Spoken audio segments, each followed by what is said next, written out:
अलग-अलग OCD theme है, तो क्या ब्रेन भी आपसे कुछ अलग ही डिमांड्स करता है?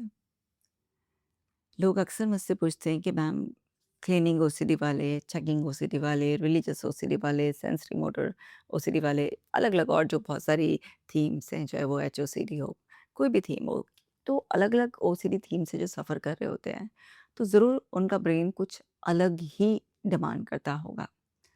तो इसका बिल्कुल ही क्लियर जवाब ये है कि नहीं, नहीं, नहीं। आपका ब्रेन आपसे 100% सर्टेनिटी चाहता है। वो चाहता है कि आप इम्पल्सिव होकर अभी कंपल्सिव एक्ट करें। वो चाहता है कि आप 100% श्योर हो जाएँ। वो चाहता है कि आप अभी की अभी 100% रीअश्योरेंस अपने आप को एक्शंस को रिपीट कर दें या किसी और से लें। तो आपका ब्रेन आपसे फुल कंट्रोल, 100% सर्टेनिटी ये चाहता है। क्योंकि आपका ब्रेन जिस थ्रेट को स्कैन कर रहा है एनवायरनमेंट में, वो एक्चुअल में थ्रेट है ही नहीं। आपका ब्रेन फॉल्सली आपको सिग्नल्स रिपिटेटिवली दे रहा है, क्योंकि उसकी कंडीशनिंग ऐसे हो गई है कि जैसे कोई रियल थ्रेट अवेलेबल है, हर समय प्रेजेंट है, जबकि ऐसा कुछ है ही नहीं। तो आपका ब्रेन में जो अमिगडाला पार्ट है, वो ओवर एक्टिव हो गया है। वो हिप्पोकैम्पस की पावर को भी सप्रेस कर देता है, वो प्रीफ्रंटल कॉर्टेक्स की पावर को भी सप्रेस कर देता है, ना वो एंटीरियर सिंगलेट कॉर्टेक्स को ढंग से काम करने देता, वो कुछ नहीं करने देता। वो बॉडी को लगातार एंग्जायटी के सिग्नल भेजता रहता है और आप एक फ्रीज़ मोड में चले जाते हैं, स्टक हो जाते हैं जब तक आप सेफ्टी इंश्योर नहीं कर लेते हैं, वो आपको रिलीज़ ही नहीं करता है। जैसे कोई क्लीनिंग ओसीडी से सफ़र कर रहा है, तो क्लीनिंग ओसीडी में भी वही साइकिल है कि ऑब्सेशन आ रहा है, उस ऑब्सेशन के आने की वजह से एंग्जायटी हो रही है। उस एंग्जायटी से फ्री होने के लिए, उस फ़ियर से, उस डिस्कम्फ़र्ट से फ्री होने के लिए इंसान कंपल्शन कर रहा है। उसे टेम्परेरी रिलीफ़ मिल रहा है। फिर उसका ओसीडी का रीइन्फोर्समेंट हो रहा है, उसका ट्रिगर और ज़्यादा स्ट्रॉन्ग हो रहा है। ऐसी चेकिंग ओसीडी में भी सेम साइकिल है। उसके दिमाग को एक ट्रिगर मिलता है, ऑब्सेशंस आते हैं, अंदर से बहुत एंग्जायटी, बहुत डिस्कम्फ़र्ट की फीलिंग्स आती हैं। फिर वो कंपल्शन करता है, फिर कुछ समय का रिलीफ, फिर ओसीडी का रीइन्फोर्समेंट, फिर ट्रिगर और स्ट्रॉन्ग हो जाता है। तो आप कोई भी थीम ले लें, सेम ही साइकिल है। अब स्टोरी का सुन लो। फॉर एग्ज़ाम्पल क्लीनिंग ओसीडी वाला आया, 3 अलग-अलग लोग आए। अब एक के दिमाग में है कि तुमने जो टच किया है, ये ना साफ नहीं था, ये अशुद्ध हो गया है। अब ये अशुद्ध हो गया है, तो अगर तुमने क्लीनिंग नहीं की है, तो तुम ये इम्प्योरिटी सब जगह स्प्रेड कर दोगे। दूसरा है, उसे प्योर इम्प्योर से कोई मतलब नहीं है।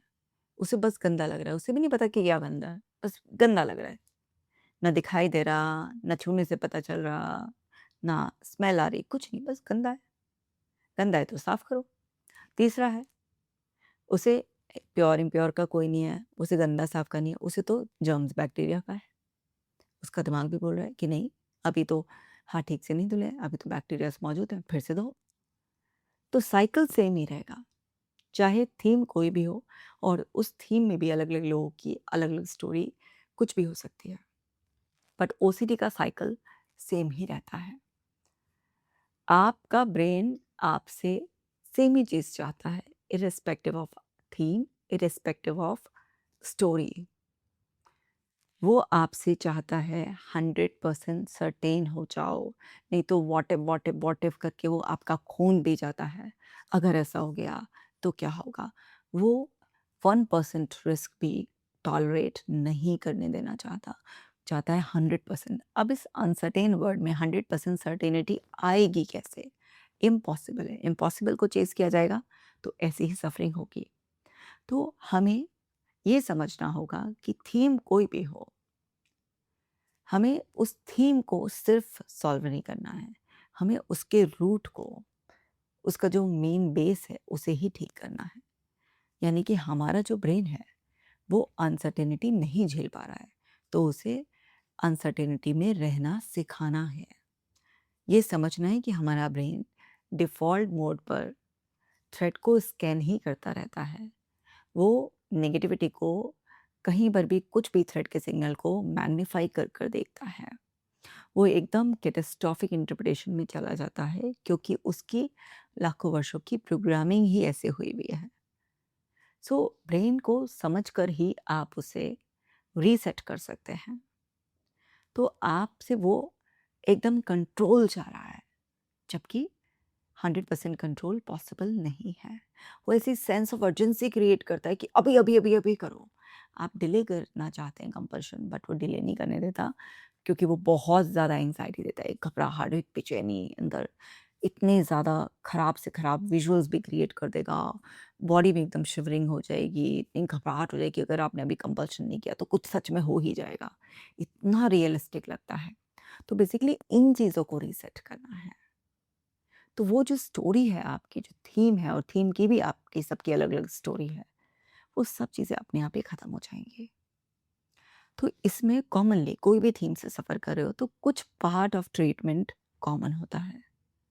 जैसे ब्रेथ वर्क, मेडिटेशन, आपके सिस्टम को सिम्पैथेटिक से पैरासिम्पैथेटिक में शिफ्ट करने के लिए।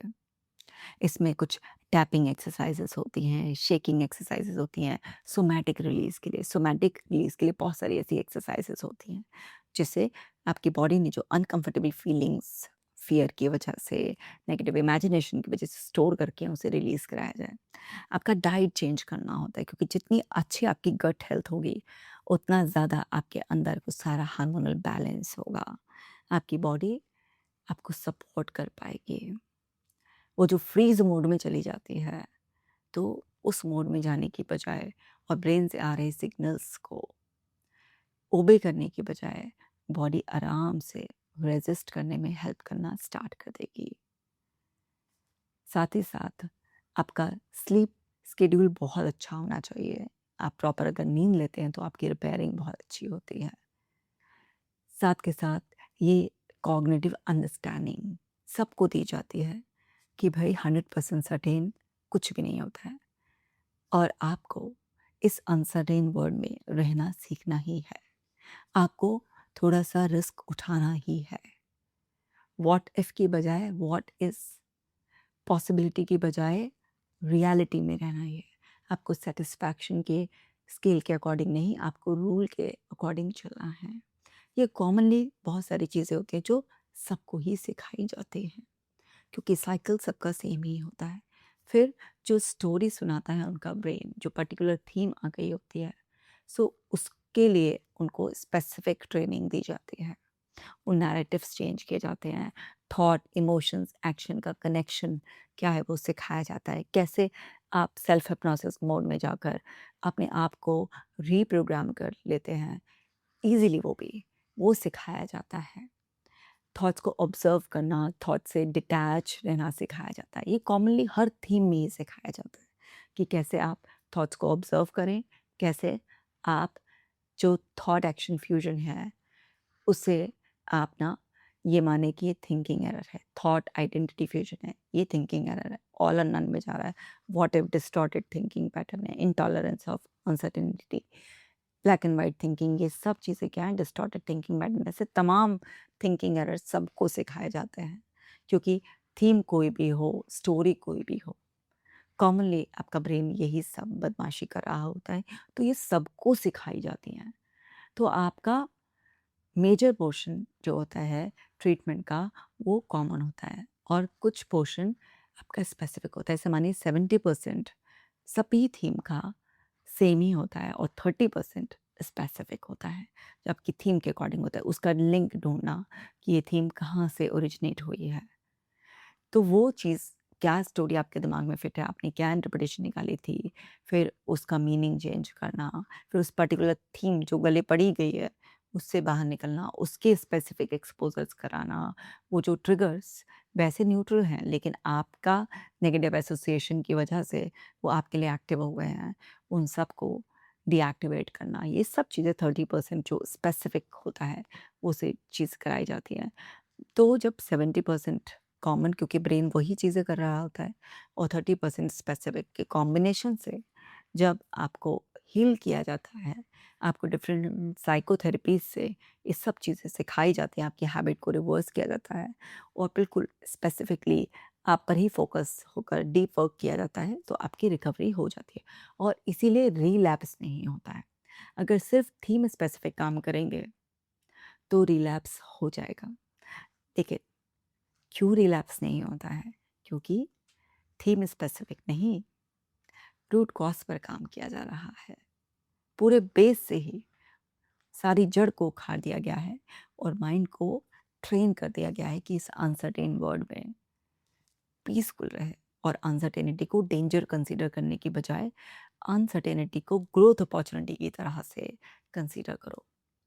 और आपको वो सिखा दिया जाता है कि कैसे आप ये सेंस ऑफ अर्जेंसी को इग्नोर करके रिलैक्स रह के ब्रेन कैसे काम करता है, कैसे विजुअल्स के रूप में, कैसे ऑडिटरी या काइनेस्थेटिक मोड में वो काम करता है।